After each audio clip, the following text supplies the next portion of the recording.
Buenas tardes, saludamos a todos los conectados de todo el país. Estamos viendo que son varios cientos, estamos prácticamente en 1000 conectados y sigue aumentando el número, lo cual nos gratifica porque observamos la gran utilidad de este curso online.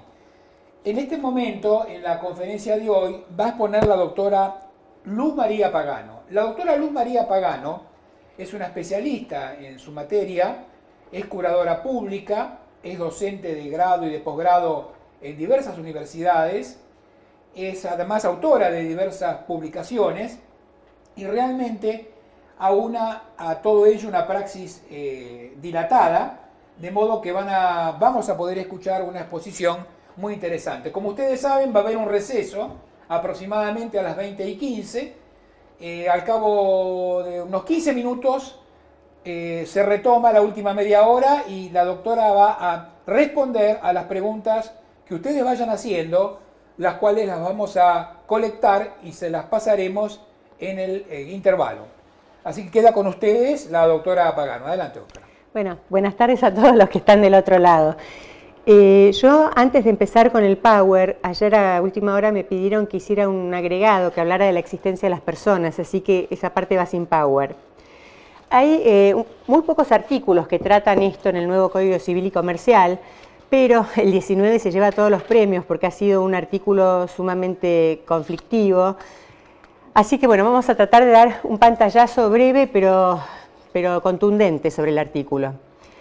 En el proyecto inicial, el que se presentó por el grupo de académicos, establecía que la existencia de la persona comenzaba con la concepción en el seno materno o la implantación en el caso de la fecundación in vitro. Esto por presiones, sobre todo, como es sabido, de católicos y la Iglesia, hizo que eliminaran eso y que el artículo quedara exclusivamente como que la existencia de la persona comienza con la concepción.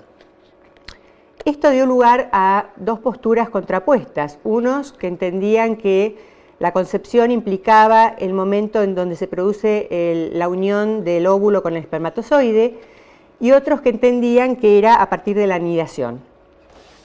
Obviamente es un tema que si uno se pone a pensarlo desde el punto de vista ontológico puede dar lugar a distintas posturas, pero en lo jurídico tiene que haber una cierta certeza, mejor dicho, cierta no, tiene que haber certeza, porque según dónde comienza el inicio de la persona humana, van a ser los efectos jurídicos que produce. El caso paradigmático de esto ocurrió en Costa Rica, no sé si ustedes conocen el caso, Artavia Murillo. En el año, creo que 1995, el gobierno de Costa Rica saca un decreto mediante el cual regula cómo van a ser las técnicas reproductivas, sobre todo del FIP. Y entonces va a decir en el decreto, que no me acuerdo el nombre porque lo tenía machetada una filmina del Power, pero no me acuerdo, que las técnicas de reproducción asistida solo podían ser entre pareja conyugal, se determinaba un número específico de embriones y sobre todo la prohibición de congelar o descartar embriones. Esto llevó a que la gente en Costa Rica no pudiera acceder a las técnicas porque muchos quedaban afuera de este decreto. Y interpusieron un recurso de inconstitucionalidad ante el Superior Tribunal de Costa Rica, y fue peor el remedio que la enfermedad, porque declaró directamente la inconstitucionalidad del decreto, con lo cual ya nadie podía. Quedó directamente prohibido el uso de la fertilización in vitro para cualquiera, porque en realidad lo que hace la Corte es pone una condición suspensiva que sería hasta tanto las técnicas no impliquen de alguna manera vulnerar el derecho a la vida de los embriones, etc. Como después de 12 años eso seguía igual, se vio que evidentemente era una prohibición encubierta. En paralelo con este tema, llega a la Corte Interamericana de Derechos Humanos un reclamo de distintos parejas y personas de Costa Rica, y la comisión primero evalúa, luego da un informe y recomienda a Costa Rica que deje sin efecto el decreto, que establezca pautas claras, etcétera, etcétera. 3 veces la comisión le reclama a Costa Rica que cumpla con las recomendaciones que les ha dado, y finalmente, ante el silencio absoluto, le pasa el asunto a la Corte, quien saca una resolución. El fallo es interesantísimo, yo les digo que el que quiera lo lea, es muy largo, muy interesante, pero en lo que a nosotros nos interesa, lo que ocurre es que de la técnica, la de fertilización in vitro, cayeron ineludiblemente en la concepción, o sea, cuando hay persona. Lo que dice la Corte sintéticamente, pero por lo menos para que lo tengan presente, porque la verdad es que es un puntito dentro de todo lo que tengo que hablar, hay 2 posturas. Hay quienes dicen que la concepción es óvulo y espermatozoide que se unen, y hay otro que dice que es implantación. Lo cierto es que ambos, unión de óvulo y espermatozoide y luego anidación, significan 2 partes de un único proceso. Con una sola no llegamos a nada si no está la segunda parte, porque ningún embrión puede tener ninguna posibilidad de convertirse en persona si no es a través de la implantación en la mujer. Finalmente, entonces, la Corte adopta una postura, es mucho más larga la explicación, pero adopta una postura donde claramente dice que la concepción va a estar dada por la anidación, la implantación en la mujer. Con lo cual, la otra postura de distintos grupos diciendo que el hecho de que dijera concepción solo incluía también la anidación en el seno materno o fuera del seno materno, no es así. ¿Y por qué esto es así? Por eso les digo, se puede discutir en otros niveles, metafísico, religioso, pero no desde lo jurídico, porque nosotros tenemos, digamos, todos los argumentos jurídicos han sido desechados. La cuestión de la declaración, eso que decían que era una reserva, que la Convención sobre los Derechos del Niño decía que debía protegerse al niño desde el momento de la concepción, se aclara, lo dicen muchos autores, que en realidad no es una reserva, es simplemente una declaración, no es lo mismo. Lo mismo con la Declaración Interamericana, decir que se protege la vida desde sus inicios, pero en general. Entonces todas son pautas que van dando que no es lo mismo estar en fertilización in vitro que dentro de ya anidado en la mujer. Por lo tanto, lo que me interesa remarcar es que es el autor por excelencia, la Corte Interamericana. Nosotros tenemos la obligación de acatar las resoluciones de la Corte, y si no, además vamos a incurrir en responsabilidad internacional. No viene al caso, pero les comento que hubo una serie de reparaciones que estableció la Corte Interamericana, entre las cuales le ordena a Costa Rica que modifique la legislación. Dentro de los preceptos que tratan el tema de el comienzo de la existencia humana, los 2 siguientes artículos no tienen modificaciones tienen modificaciones en cuanto a que obviamente va a computar si el embrión está concebido o implantado en la mujer, pero digamos, los plazos que se presume que el máximo de un embarazo es 300 días y el mínimo 180, eso es similar. Que se presume que el nacimiento siempre se da con vida, eso también lo decía antes el código, es decir, los lineamientos siguen siendo los mismos. Si no nace con vida, el derecho considera que nunca existió. Esto no tiene mayores diferencias. Con respecto a lo más importante de la capacidad, porque nosotros vamos a ver, sobre todo muy a fondo, todo lo que es capacidad que tenga que ver con salud mental. Pero sí me interesa remarcar que el Código claramente reconoce que las personas son titulares de derechos y, salvo contadas excepciones, también ejercen los derechos por sí mismas. Dentro de esto aparecen los chicos, los menores de edad, las personas menores de edad, los niños, niñas y adolescentes. Y me interesa remarcar, porque esto es algo novedoso, nos vamos de la clasificación de menor impúber y menor adulto, eso ya no existe más en el código, y vamos a tener la categoría de persona menor de edad, que es hasta los 18 años, y adolescente, que es entre los 13 y los 16 años. Esto es muy importante porque después vamos a ver también que en el tema de la capacidad, para las restricciones a la capacidad por razones de enfermedad o discapacidad mental, también se modifica, porque antes se podía promover a partir de los 14 y ahora se va a poder hacer a partir de los 13. Con respecto a los niños, niñas y adolescentes, lo más importante, yo calculo que esto es un pantallazo, que ustedes después van a tener una clase específica de todo esto, pero sí lo que me interesa remarcar es que el código trae, como si les dijera, una clasificación de qué pueden hacer los chicos según las edades.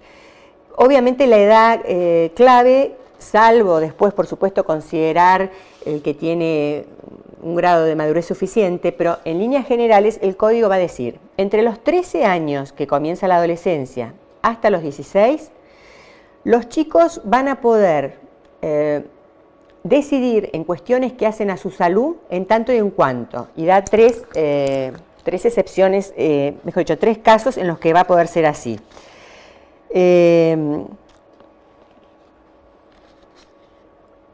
Si son tratamientos que no resultan invasivos, que no comprometen su estado de salud o que no provocan riesgo a la vida grave, riesgo grave a la vida o a la integridad física. Es decir, en estos 3 casos, si no se dan estos supuestos, el joven de 13 a 16 tiene la aptitud para decidir en las cuestiones de salud. Entre esa misma franja etaria, 13 a 16, pero con casos en donde hay compromiso para la salud, son tratamientos invasivos, en esos casos lo que se hace es se suma, junto con el consentimiento del chico, el asentimiento de los padres. Si llega a haber una situación de conflicto en donde no se ponen de acuerdo, le corresponde decidir al juez. Y finalmente, el último es el que va a decir que a partir de los 16 años, se considera adulto para todo lo que tiene que ver con decisiones del cuidado de su cuerpo. Y por ahí me interesa remarcar esto del cuidado de su cuerpo porque han habido algunos autores que han considerado que entonces la aptitud que tienen siempre es, mencionando la palabra cuidado, siempre es para algo que importe un beneficio para el chico. Y en realidad esto no es así. Y la recuerdo a la doctora Marisa Herrera, que explicó, con la claridad que la caracteriza, que estamos hablando de otros supuestos diferentes, porque si fuera algo que hay un riesgo para la salud o hay una práctica invasiva, dijimos que de 13 a 16 lo podía hacer junto con los padres. Entonces queda claro que a partir de los 16 años estamos en otra cuestión, que es justamente lo que pueden ser prácticas invasivas, digamos que por eso el código dice que se consideran adultos, y adultos obviamente hay que homologarlo con mayor de edad. Bueno, sigo. La emancipación, bueno, obviamente solamente tenemos la emancipación por matrimonio y se caracteriza porque la nulidad no significa que caiga la emancipación, pueden ejercer todos los actos menos aquellos expresamente prohibidos, como puede ser disponer de actos entre vivos. Más o menos con esto les he dado un pantallazo de lo más importante de las personas menor de edad. Y ahora sí, vamos a arrancar con las restricciones a la capacidad. Les voy a hacer un raconto muy cortito, pero que me parece muy ilustrativo, que es cómo se da la cuestión en la época coetánea con el Código Civil.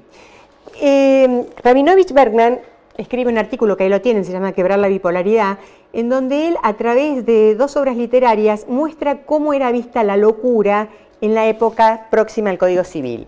Nos trae a Jane Eyre, que es la novela donde el marido se casa con una mujer y descubre que tiene problemas de locura, y entonces lo que hace es la guarda, la oculta en una habitación arriba de todo, donde, digamos, no le falta nada en cuanto a cuidado, alimentos, pero le falta lo más importante, que es la libertad. La novela termina que la mujer logra quebrar el encierro, se produce un incendio y ella muere y él queda ciego tratando de salvarla. ¿Cuál es la característica típica de la edad? Bueno, el ocultamiento vergonzoso, es decir, ocultar a la persona diferente. Y el otro es Drácula. No veo nada, chicos. El otro es Drácula, que si ustedes ven las fechas, está justo en el medio del código, en donde acá lo que se ve es otra cuestión muy típica de la época, como podía ser la represión, es decir, el loco era encarcelado porque nadie lo entendía. Incluso el psiquiatra de la obra, que yo no sé si ustedes se acuerdan, pero tenía un grabador, era como muy moderno para la época, estaba absolutamente fascinado con Renfield, pero no era su meta curarlo, sino investigarlo. Estas eran entonces las respuestas de la época, la respuesta del ocultamiento vergonzoso y la represión. En ese contexto también quiero marcarles esto muy rapidito. ¿Conocen los 3 modelos de la discapacidad? El primer modelo es el modelo de prescindencia. El ejemplo típico es el Monte Taijeito, que tiraban a los chicos que tenían problemas, que eran deformes. El modelo de prescindencia lo que va a decir es, acá hay un castigo divino, por eso nacen chicos mal, enfermos, y la solución que encuentra es hacerlos desaparecer. Son anormales y entonces son tratados o como objeto de caridad o como sujetos de asistencia. El segundo modelo es el modelo rehabilitador. Va a decir, no, las causas no son religiosas, sino que son científicas. En tanto y en cuanto la persona, a través de la ciencia, pueda ser rehabilitada, está todo bien. Pero si no, volvemos a lo mismo, desaparición o ocultamiento.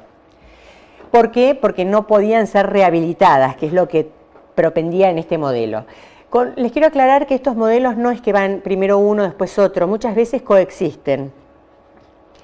Y finalmente, el modelo social de la discapacidad, que es el que adopta en primer lugar la Convención sobre los Derechos de las Personas con Discapacidad y luego el Código Civil y Comercial. ¿Qué es lo que va a decir el modelo social? Desde la óptica, me olvidé de apagar el celular, desde la óptica de los derechos humanos va a decir todas las personas son valiosas, todas pueden hacer su aporte a partir de la diversidad. Y lo que ocurre es que hay obstáculos que se ponen desde lo social, desde lo actitudinal, que hacen que la persona no pueda manejarse en igualdad de condiciones con las demás. Pero básicamente es un tema social. Eso es lo que va a decir el modelo social de la discapacidad. Bueno, entonces tenemos que la salud mental y los derechos humanos son algo que no se los puede separar. Ustedes ahí tienen una serie de documentos. Lo que me interesa por ahí remarcar de todos estos documentos es, por un lado, que en todos se ven los principios básicos que hoy están en la Convención y en el Código. Pero por otro lado, también es interesante, si alguno tiene ganas de mirar, cómo va cambiando el lenguaje, hasta llegar a no poder utilizar términos que hoy claramente son prejuiciosos y peyorativos. Bueno, entonces, la reforma constitucional, ¿qué es lo que va a hacer? Va a decir, hay un bloque de constitucionalidad federal que consiste en instrumentos internacionales que a su vez están con jerarquía constitucional, ya sean originaria o derivada. Por ejemplo, todos los instrumentos que están enunciados en el artículo 75, inciso 22, tienen rango constitucional originariamente, pero la Convención sobre los Derechos de las Personas con Discapacidad adquirió jerarquía constitucional el año pasado, en diciembre, a fines del año pasado. Entonces, ahí tenemos el otro supuesto, jerarquía constitucional derivada. Y también esto tiene que ver un poco con lo que hablábamos hace un rato de Artavia Murillo, que son las opiniones consultivas y las sentencias de la Corte Interamericana. Todo eso es el bloque de constitucionalidad federal que nosotros estamos obligados a cumplirlo. Bueno, estos son los instrumentos internacionales del artículo 75, inciso 22, y acá tienen la Convención sobre los Derechos de las Personas con Discapacidad, que es el primer tratado internacional de derechos humanos respecto a personas con discapacidad. Como ustedes verán, todo arranca con la aprobación de las Naciones Unidas en el año 2006.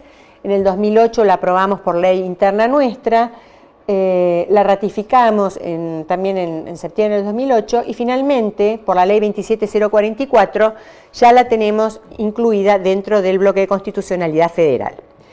¿Qué es lo que va a decir la Convención? Lo más importante que busca la Convención es proteger, promover, pero hay una cosa que lo dice en todos los artículos, que me parece que es el eje, que es decir, en igualdad de condiciones con las demás. Cuando a una persona, y esto lo dice la Convención Interamericana de Eliminación de todas las formas de discriminación con las personas con discapacidad, cuando a una persona se hace una distinción, una persona con discapacidad, con respecto a una que no la tiene, en función de la discapacidad, ahí estamos en presencia de una discriminación. Discriminación en razón de la discapacidad. Por supuesto que estamos hablando de también tenemos la discriminación positiva, pero no estamos hablando de esa, claramente. Otro tema que me parece importante marcar es que la Convención no define qué es la discapacidad, pero sí menciona algunos casos típicos de discapacidad. Tenemos la física, la sensorial, la mental y la intelectual. En lo que nosotros vamos a hablar hoy, nos interesan particularmente la mental y la intelectual. La diferencia, por las dudas que no sepan, es que en una hay una discapacidad que tiene que ver con las funciones psíquicas y en la otra tiene que ver con un retraso madurativo o intelectual. Son dos cuestiones diferentes, pero que en el Código Civil de Vélez-Sarsfield todas estaban encuadradas dentro de la fórmula de demencia. También es importante decir que podría llegar a haber otro tipo de discapacidades porque no es una cláusula cerrada. Hay quienes hablan de discapacidad visceral, no sé, puede llegar a haber otras, pero digamos estas son las cuatro más típicas.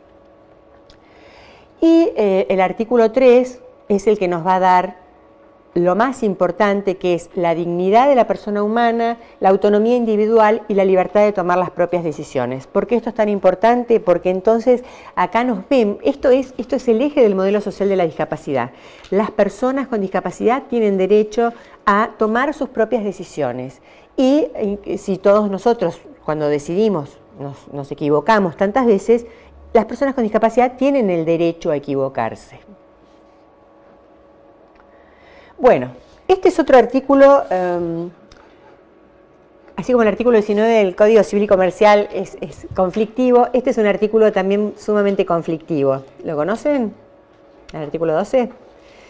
El artículo 12 de la Convención lo que va a decir es, en primer lugar, que todas las personas con discapacidad tienen personalidad jurídica, cuestión que no es novedosa, porque de hecho lo dicen otros instrumentos internacionales y si no fuera así no podría tener ningún otro derecho.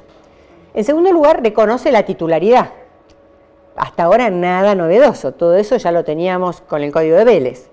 Pero la gran modificación viene con el ejercicio. Se reemplaza la sustitución, el curador que representa, por el apoyo que asiste.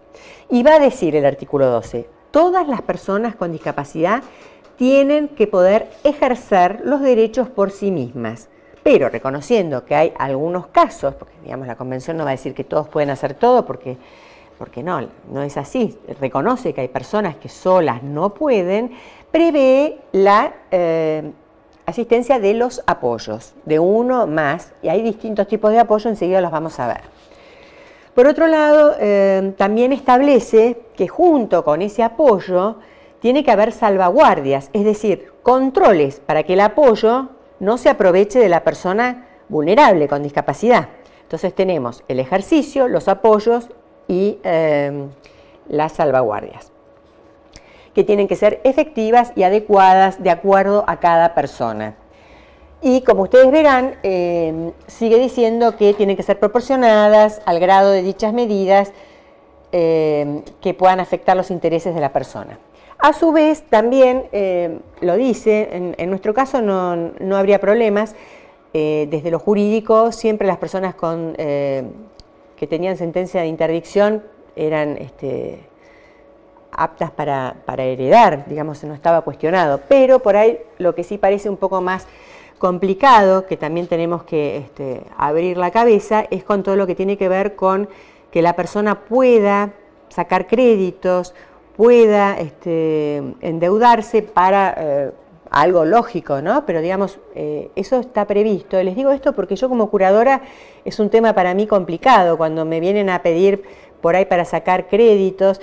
Obviamente yo evalúo si la persona después lo va a poder pagar, pero fíjense que la convención acá está planteando que tienen que poder controlar sus asuntos, sus propios asuntos, y además tener acceso en igualdad de condiciones que las demás a préstamos, bancarios, hipotecas. Obviamente que todo esto es algo nuevo y que tenemos que todos empezar a acostumbrarnos a que las personas con discapacidad también pueden hacer estas cosas, aunque muchas veces van a tener con apoyo que hacerlas.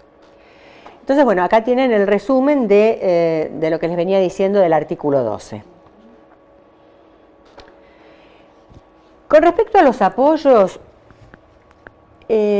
la Convención en algún momento habla de apoyos intensos en el preámbulo, pero lo que por ahí me interesa remarcar es que hay como dos posturas frente a este tema de cómo hacemos con aquellas personas que no pueden, bajo ningún punto de vista, expresar su deseo, qué es lo que ellas quieren, su decisión, ni siquiera con un apoyo. Hay muchos casos, siempre ponen como ejemplo el caso de la persona que está en estado vegetativo, pero yo les garantizo que como curadora hay otra serie de personas que tampoco pueden decir qué es lo que quieren, pueden decidir. Una persona con un grado grave de autismo no está en condiciones, una persona con un retraso mental severo no está en condiciones por más que querramos. Entonces, en esos casos, los autores en general aceptan la representación desde un lugar excepcional. Hay quienes lo llaman apoyo intenso, hay otros que hablan, ahí tienen BAG, estado de toma de decisiones facilitada, pero en definitiva lo que estos autores están reconociendo es que hay distintas personas que conforman el colectivo más grande de personas con discapacidad que van a requerir de una representación, de una sustitución, porque ni con apoyos lo van a poder hacer solos. Esto no es aceptado por todo el mundo. Yo acá les puse el CERMI porque el comité español es muy importante y ellos bajo ningún punto de vista aceptan el tema de la representación. Yo les cuento una anécdota que, ¿por qué tienen tanto temor aún de ponerlo como situación de excepción? Hace unos años compartí un panel con un juez de España que mucho antes que nosotros tenía la cuestión de graduar las sentencias de incapacidad, decir qué es lo que puede y qué es lo que no puede hacer. Y él contó con mucha vergüenza, les diría, que en España nadie utilizaba el sistema de graduación, sino que los jueces, porque les resultaba más cómodo, lo que hacían era declaraban la incapacitación total.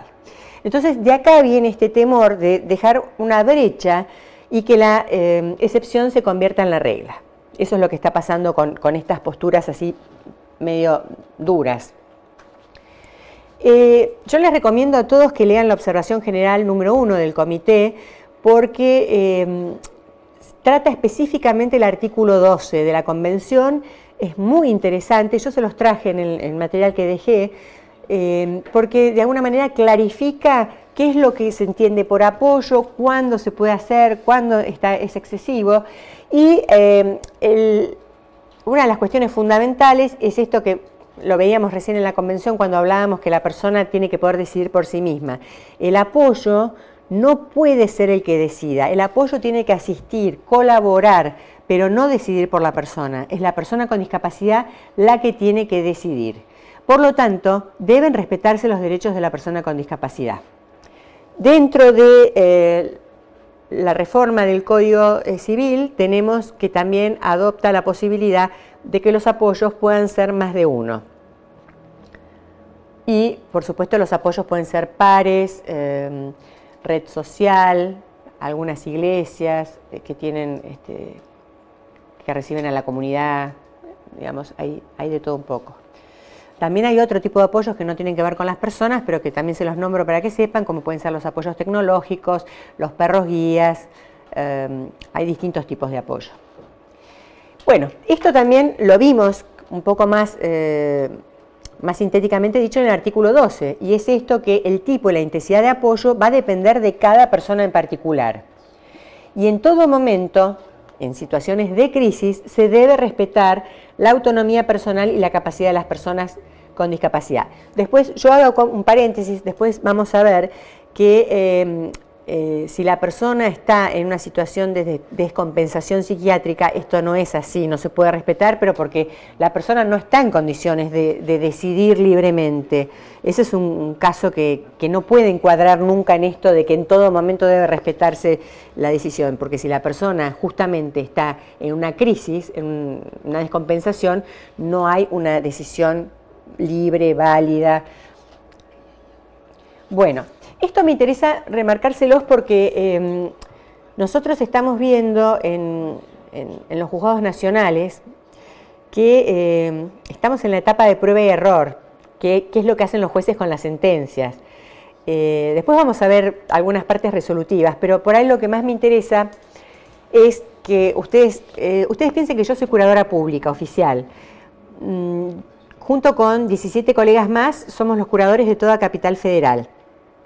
Nosotros, y es la postura más firme que se tiene, es que tendríamos que solamente ser apoyos del artículo 12, es aquellas cuestiones que tengan que ver con el ejercicio de la capacidad jurídica. No podemos ser apoyos para actos de la vida cotidiana, porque es lógico que si yo soy curadora de más de 250 personas, yo no puedo estar en la cuestión cotidiana de 250 personas, porque es imposible. Entonces, lo que hay que intentar, lo que se está intentando hacer es establecer distintos tipos de apoyo. Los apoyos jurídicos, los apoyos que tienen que ver para las actividades de la vida diaria. Pero bueno, me interesaba remarcar esto porque son dos tipos de apoyo que están previstos en dos artículos distintos. Y los dos son necesarios para las personas. Lo que ocurre es que en general los apoyos para la vida diaria están puestas en miembros de la familia o en algunas ocasiones en acompañante terapéutico, asistente domiciliario, pero digamos que el grueso lo tiene la familia. Bueno, esto es un poco lo que veníamos diciendo, que es para qué sirven los apoyos, para permitirles tener una vida independiente, para permitirles tener una inclusión real en la comunidad. Y esto también es un poco lo mismo de siempre, pero lo dice la observación, y es esto, ¿no? Las salvaguardias tienen que cumplir la función de protección. Entonces tenemos apoyos, salvaguardias y ejercicios. Acá viene un tema que me parece muy importante, porque lo dice la propia observación 1.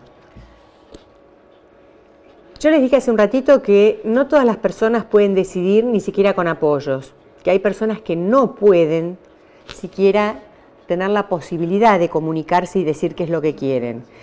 Eso el comité lo reconoce y en la observación lo pone claro y dice: en aquellos casos en que no sea posible determinar la voluntad y las preferencias de la persona, lo que tenemos que hacer es no recurrir al interés superior de la persona con discapacidad haciendo una analogía con el interés superior del niño, porque en el interés superior del niño el chico está creciendo, está madurando, y los adultos son los que en definitiva, aunque lo escuchen al chico, por supuesto, y se respete, pero el chico no decide por ser oído. De última, es el adulto, con la intervención del juez, quien va a decidir cuál es ese interés superior. En cambio, en las personas con discapacidad no podemos homologarla a los chicos. Y entonces lo que se dice es, ¿cómo hacemos cuando una persona no tiene posibilidades de comunicar su decisión? Vamos a tener en cuenta aquello que interprete de la mejor manera posible su voluntad y sus preferencias. Esto se hace de distintas maneras. Puede tener que ver si es una persona que tuvo un accidente y dejó una directiva anticipada, o escribía un diario, o se lo dijo a los amigos. Entonces, poder saber qué es lo que querría la persona.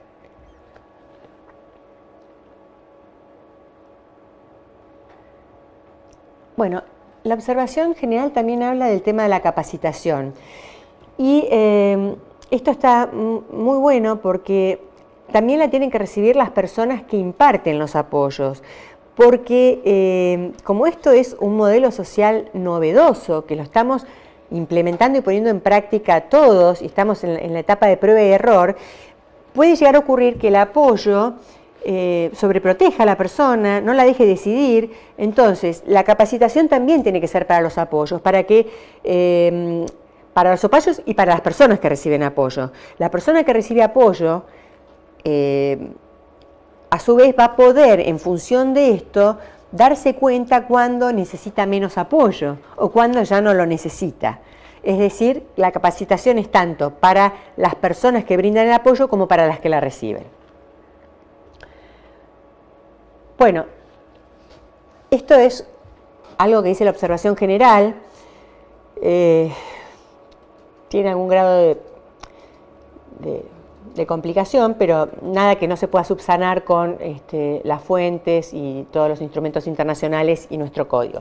Pero básicamente lo que va a decir es que todos los estados tienen la obligación de replantear el sistema de sustitución, es decir, cambiar el modelo de sustitución por el modelo social de discapacidad. Y entonces en la observación dicen que no se cumple con esta manda cuando coexisten el sistema de apoyos con el sistema de incapacidad.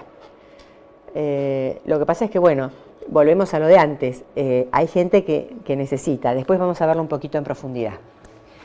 Bueno, ¿qué dice el proyecto de código, mejor dicho, el entonces proyecto de Código Civil en los fundamentos? Habla de todo lo que tiene que ver con el derecho internacional de los derechos humanos. Y dentro de esa amplia gama no está exento el tema de la salud mental. Es decir, que entre ellos las personas con discapacidad mental o intelectual está vista a la luz de los derechos humanos. Bueno, este es el artículo 31 del Código Civil y Comercial, que es el que brinda las pautas generales, porque, por supuesto, también recurre a la legislación especial, como no podía ser de otro modo. El código, al igual que en otras materias, brinda las pautas especiales y después remite a la legislación especial. Nosotros en este momento tenemos en el orden infraconstitucional la ley 26.657 y en las provincias, bueno, la ley es una ley de orden público, o sea que todas las provincias la tienen que cumplir, pero además, digamos, el piso mínimo lo tienen que cumplir todas las provincias con la ley 26.657, pero además la mayoría ya ha adherido a la ley nacional a través de sus legislaciones provinciales.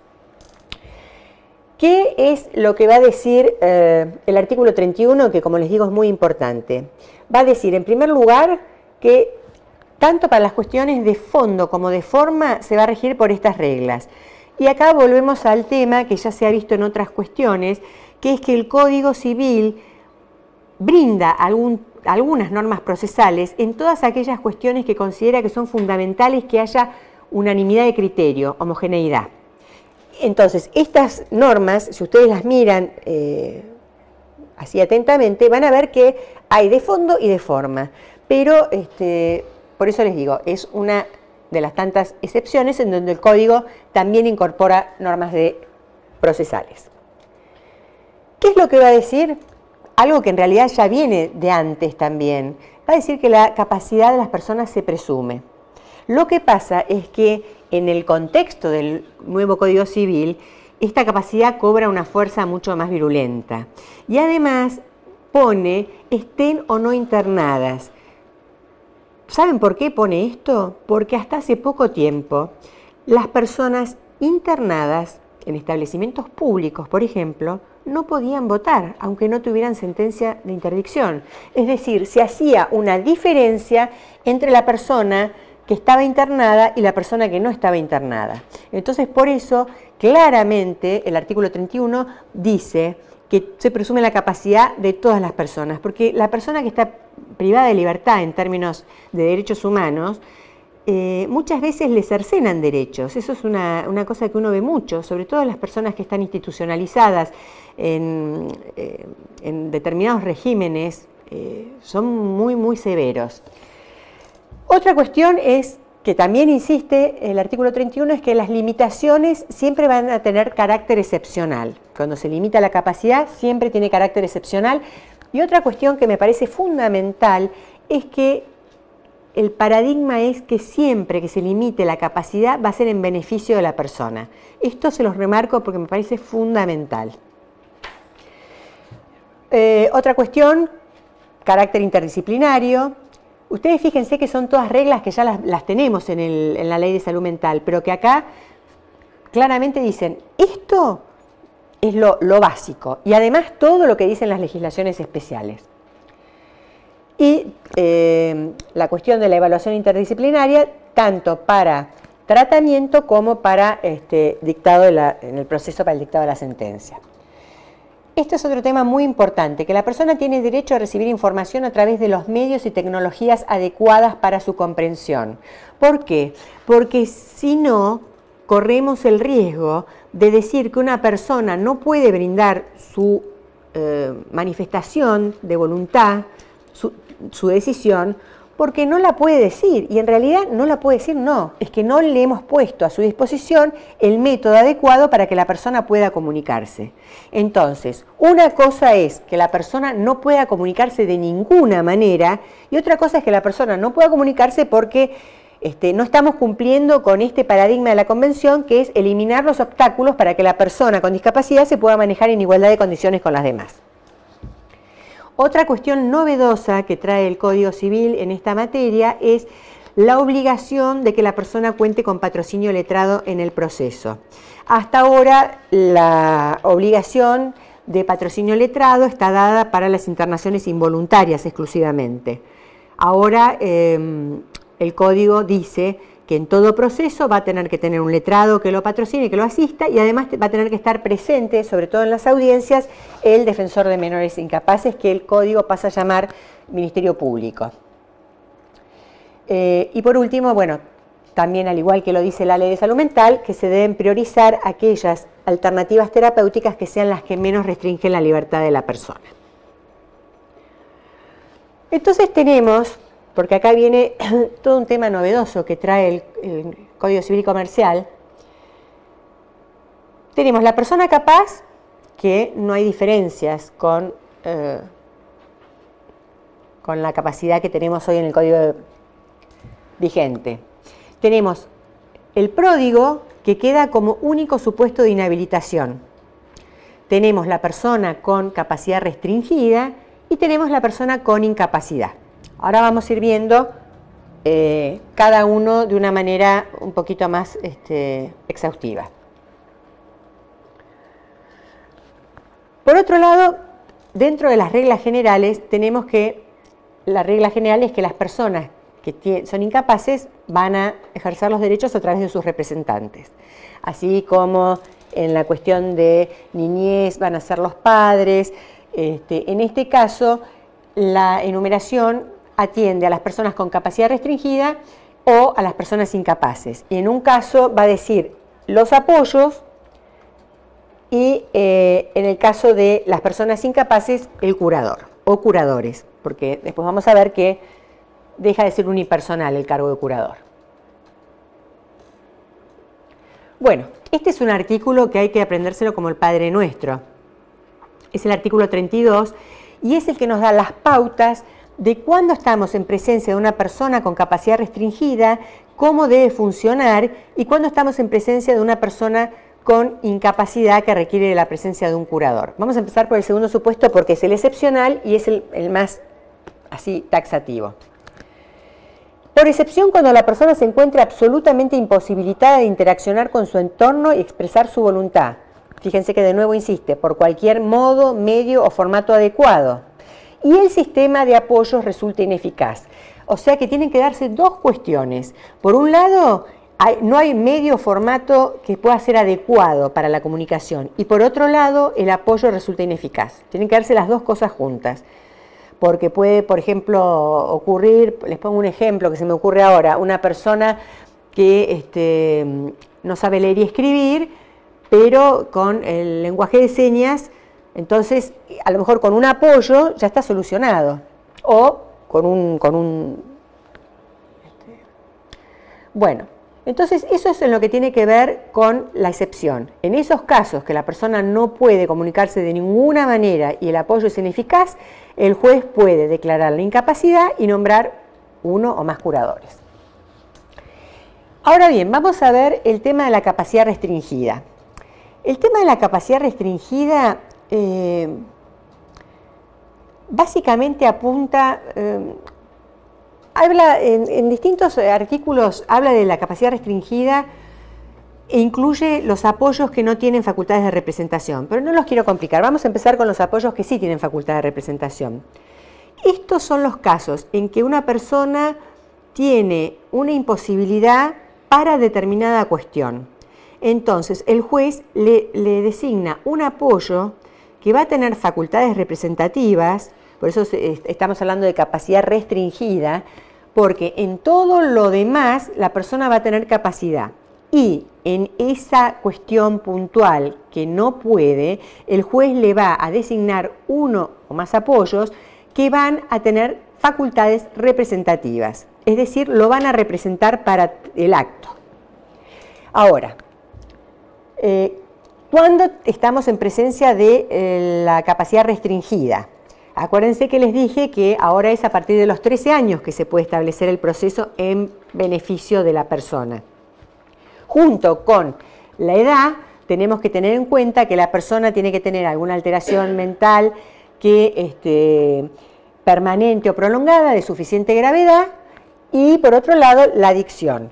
Siempre que estime que del ejercicio de su plena capacidad puede resultar un daño a su persona o bienes. Digamos que esto sería como algo similar a la inhabilitación en cuanto a los supuestos que abarca, pero con la diferencia que en la inhabilitación el curador era un curador asistente y acá estamos hablando de apoyo con facultades de representación para determinados actos, pero los supuestos que prevé son los mismos que teníamos en el artículo 152 bis en los incisos 1 y 2. Ahora, acá tenemos otra cuestión que también incorpora, que está dada en la Convención, que es el tema de los ajustes razonables. Los ajustes razonables es aquello que, una vez más, impide, saca los obstáculos que impiden a la persona poder manejarse en condiciones de igualdad. Los apoyos razonables son medidas que justamente se tienen en cuenta, que no tienen que ser algo desorbitante, pero que son para esa persona, para ese caso concreto. ¿Y cuál es la función principal que tienen los apoyos? Es promover la autonomía y favorecer las decisiones que respondan al propio querer de la persona, a las preferencias. Bueno, entonces acá tienen un poco en croquis el primer supuesto, que es la restricción de la capacidad para actos determinados, mayor de edad, más adicción o alteración mental permanente o prolongada, más daño de suficiente entidad con respecto al ejercicio de su capacidad plena. Y el otro supuesto, no, me fui para el otro lado. El otro supuesto es, en cambio, la incapacidad que da lugar al curador. Para redondear, es entonces la persona que se encuentra absolutamente imposibilitada de interaccionar con el entorno, de expresar su voluntad por cualquier medio o formato adecuado y que por ello necesita representación, sumado a que el apoyo es ineficaz.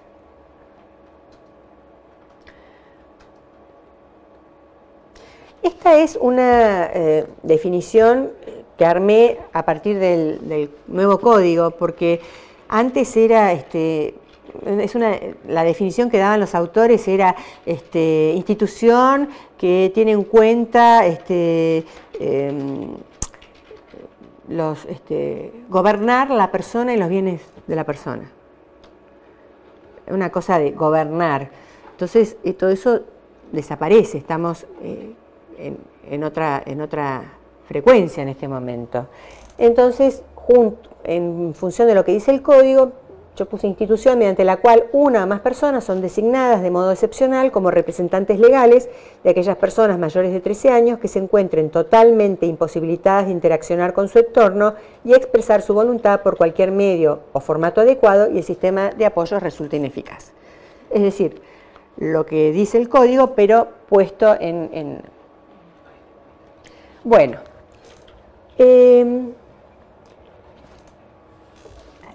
salvo 3 artículos específicos que están en la parte de curatela, por remisión se aplican las reglas de la tutela. Entonces, vamos a tener que los actos prohibidos para los padres respecto de los hijos, que a su vez son los actos prohibidos para los tutores respecto de los tutelados, son los mismos actos prohibidos para el curador respecto del representado.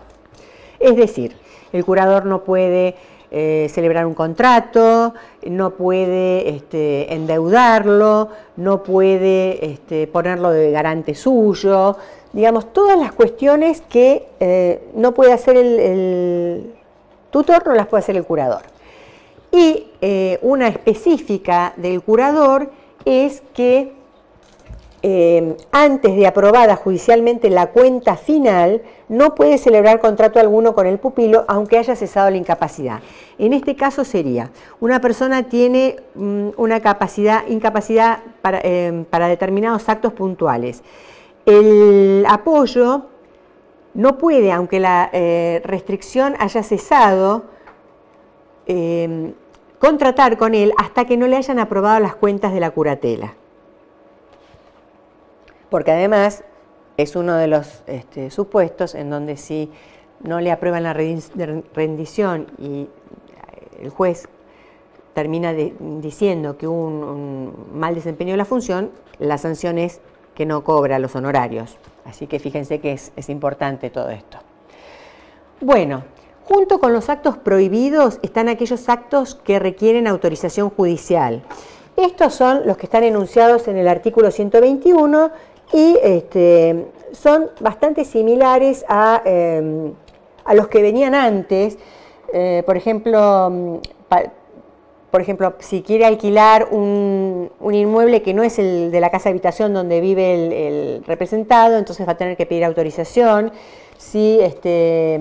Si no son para satisfacer requerimientos alimentarios, también va a tener que pedir. No puede, necesita pedir autorización para poner plata de su representado en préstamo, porque va a tener que decirle, demostrarle al juez, al Ministerio Público, que es una inversión segura. Digamos que todas estas cuestiones que están enunciando requieren de la autorización judicial y de la conformidad del Ministerio Público. Bueno, distintas clases de curatela. Acá vamos a encontrar una diferencia con el código que se está yendo. Tenemos 3 formas en que se puede designar curador. Una que es novedosa, que es la designación a través de directivas anticipadas. Luego tenemos la curatela dada por los padres y después la curatela dativa, que es aquella en donde el juez es el que designa. Finalmente tenemos la curatela especial, que es para determinadas cuestiones en particular. Bueno, no sé si conocen lo que significan directivas anticipadas. Los escribanos también hablan de medidas autoprotectorias, porque en principio todo esto arranca con los escribanos.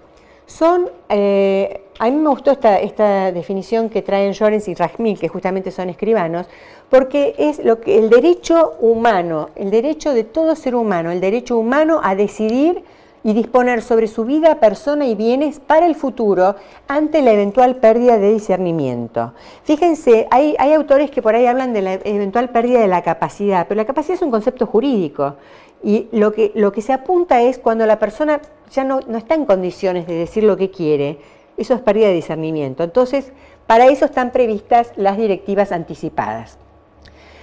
¿Qué va a decir la ley del paciente en relación con los profesionales de la salud?